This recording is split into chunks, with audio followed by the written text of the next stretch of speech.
ಹೆಬ್ಬಾಳದಲ್ಲಿ ವಿಶ್ವ ಪರಿಸರ ದಿನಾಚರಣೆ ಬೂತ್ಗಳಲ್ಲಿ ಸಸಿ ನೆಡುವ ಕಾರ್ಯಕ್ರಮ ಆಯೋಜನೆ ವಿಜಯೇಂದ್ರ.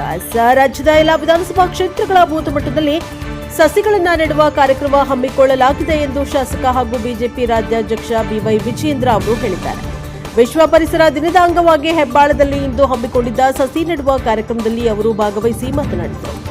ಪರಿಸರ ಸಂರಕ್ಷಣೆ ನಮ್ಮೆಲ್ಲರ ಜವಾಬ್ದಾರಿ ಎಂಬುದನ್ನು ನಾವೆಲ್ಲರೂ ಅರ್ಥ ಮಾಡಿಕೊಳ್ಳಬೇಕು.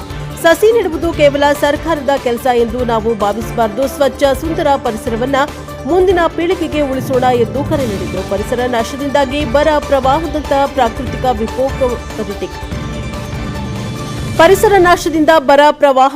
ಪ್ರಾಕೃತಿಕ ವಿಕೋಪಗಳನ್ನು ಕಾಣ್ತಾ ಇದ್ದೇವೆ. ಪರಿಸರ ಬಗೆಗಿನ ನಮ್ಮ ನಿರ್ಲಕ್ಷ್ಯದಿಂದಾಗಿ ಇದೆಲ್ಲ ಉಂಟಾಗ್ತಾ ಇದೆ. ಪರಿಸರ ದಿನ ಕೇವಲ ಒಂದು ದಿನಕ್ಕೆ ಮೀಸಲಾಗಿಸುವುದು ಬೇಡ. ಸದಾ ಸಸಿ ನೆಟ್ಟು ನೀರು ಹಾಕಿ ಪೋಷಿಸೋಣ ಎಂದರು.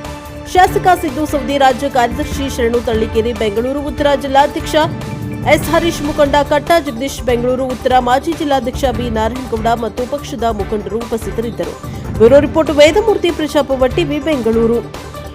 ಮುಖ್ಯಮಂತ್ರಿಯಾಗಿ ಡಿಕೆ ಸರ್ಕಾರ ಅಂತ ಹೇಳಿದ್ರು. ಡಿಕೆ ಸರ್ಕಾರದಲ್ಲಿ ರಾಮಲಿಂಗ ರೆಡ್ಡಿ ಅವರು ರಾಜೀನಾಮೆ ಕೊಟ್ಟಿದ್ದಾರೆ. ಡಿಕೆ ಶಿವಕುಮಾರ್ ಮುಖ್ಯಮಂತ್ರಿಗಳು, ಸಿದ್ದರಾಮಯ್ಯನವರ ಸಚಿವ ಸಂಪುಟ ಮೊದಲನೆಯ ವಿಕೆಟ್ ಪತನ ಆಗಿರುವಂಥದ್ದು. ರಾಮಲಿಂಗಾರೆಡ್ಡಿ ಅವರು ಹಿರಿಯರಿದ್ದಾರೆ, ಅವರ ಬಗ್ಗೆ ಹೆಚ್ಚು ಮಾತನಾಡೋದಕ್ಕೆ ಹೋಗೋದಿಲ್ಲ. ಆದರೆ ವಾಸ್ತವಿಕ ಸತ್ಯ ಏನು ಅಂತ ಹೇಳಿದ್ರೆ, ಈ ಕಾಂಗ್ರೆಸ್ನವರಿಗೆ ರಾಜ್ಯದ ಅಭಿವೃದ್ಧಿಯ ಬಗ್ಗೆ ಚಿಂತನೆ ಇಲ್ಲ. ನಾಡಿನ ರೈತರ ಸಮಸ್ಯೆಯನ್ನು ಪರಿಹಾರ ಮಾಡಬೇಕು, ಅದ್ರ ಬಗ್ಗೆ ಕಿಂಚಿತ್ತೂ ಕೂಡ ಕಾಳಜಿ ಇಲ್ಲ. ಕಳೆದ 3 ವರ್ಷ ಹಗ್ಗ ಜಗ್ಗಾಟದಲ್ಲೇ 3 ವರ್ಷ ಕಳೆದಿದ್ದಾರೆ. ಯಾವುದೇ ಒಬ್ಬ ಸಚಿವ ನಾಮಕವಾಸ್ತೆಗೆ ಉಸ್ತುವಾರಿ ಸಚಿವರಷ್ಟೇ.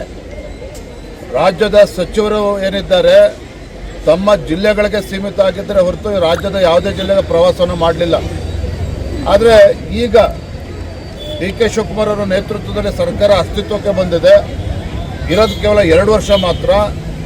ಈಗ ಮತ್ತೆ ಹಗ್ಗ ಜಗ್ಗಾಟ, ಯಾವ ಪೋರ್ಟ್ಫೋಲಿಯೋ ತೆಗೆದುಕೊಳ್ಬೇಕು, ಯಾವ ಜಿಲ್ಲೆ ಉಸ್ತುವಾರಿಯನ್ನು ಪಡೆದುಕೊಳ್ಬೇಕು, ಇದರ ಕಿತ್ತಾಟದಲ್ಲಿ ಇವತ್ತು ರಾಮಲಿಂಗಾರೆಡ್ಡಿ ಅವರೇ ಇವತ್ತು ರಾಜೀನಾಮೆ ನೀಡಿದ್ದಾರೆ.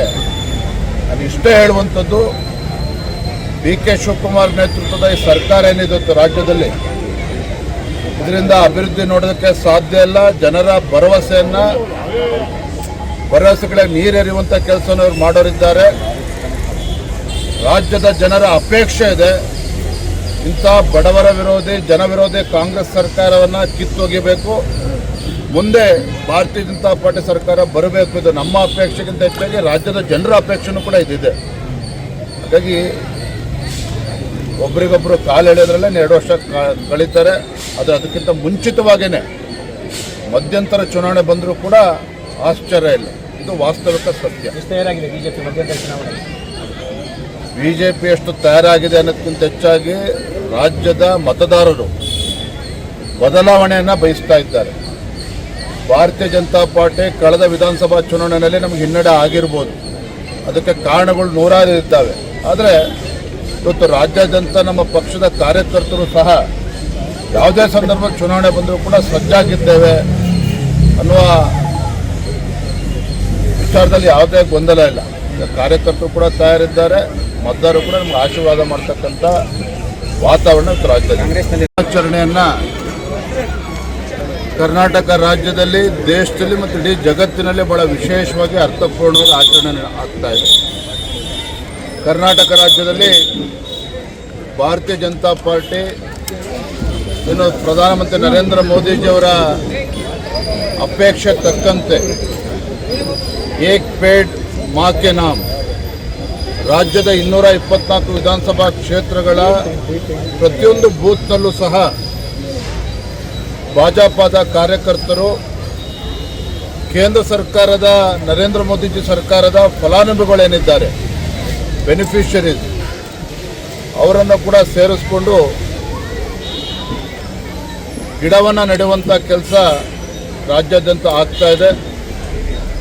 ಗಿಡವನ್ನು ನೆಡುವುದು ಅಷ್ಟೇ ಅಲ್ಲ, ದಿನನಿತ್ಯ ಅದನ್ನು ಆರೈಕೆ ಮಾಡ್ತಕ್ಕಂಥ ಜವಾಬ್ದಾರಿಯು ಕೂಡ ನಮ್ಮ ಮೇಲಿರುವಂಥದ್ದು. ಮುಂದಿನ ಪೀಳಿಗೆಗೆ ನಾವು ಕೊಡ್ತಕ್ಕಂಥ ದೊಡ್ಡ ಆಸ್ತಿ ಏನಪ್ಪ ಅಂತ ಹೇಳಿದ್ರೆ ಪರಿಸರ ಉಳಿಸ್ತಕ್ಕಂಥದ್ದು. ಗಿಡ ಮರಗಳನ್ನು ಬೆಳೆಸ್ತಕ್ಕಂಥದ್ದು. ಇಂಥ ಒಂದು ಪವಿತ್ರ ಕೆಲಸವನ್ನು ನಮ್ಮ ಪಕ್ಷದ ಕಾರ್ಯಕರ್ತರು ರಾಜ್ಯಾದ್ಯಂತ ಇಡೀ ದೇಶಾದ್ಯಂತ ಬಹಳ ಅರ್ಥಪೂರ್ಣವಾಗಿ ಆಚರಣೆ ನಾವು ಮಾಡ್ತೀವಿ. ಅವಾಗ ಅರ್ಥ ಇವತ್ತು ಸುಮಲತಾ ಅವರು ಬೆಂಬಲಿಗರಿಗೆ ನೂರಾರು ಬಿಜೆಪಿ ಅರ್ಸಿ ಬರ್ತಾ ಇದ್ದಾರೆ ರಾಜ್ಯಸಭೆ. ಗೌರವಾನ್ವಿತ ಸುಮಲತಾ ಅಂಬರೀಷ್ ಅವರಿಗೆ ಅವ್ರ ಬಗ್ಗೆ ರಾಜ್ಯದಲ್ಲೂ ಕೂಡ ಚರ್ಚೆ ಆಗಿದೆ. ಪಕ್ಷದ ವರಿಷ್ಠರು ತೀರ್ಮಾನ ಮಾಡ್ತಾರೆ. ಇವತ್ತು ನನಗನ್ನಿಸ್ದಾಗೆ ಇವತ್ತು ಮತ್ತು ನಾಳೆ ಒಳಗಡೆ ಎರಡು ವಿಧಾನ ಪರಿಷತ್ತಿಗೆ ಎರಡು ನಮ್ಗೆ ಅವಕಾಶ ಇದೆ.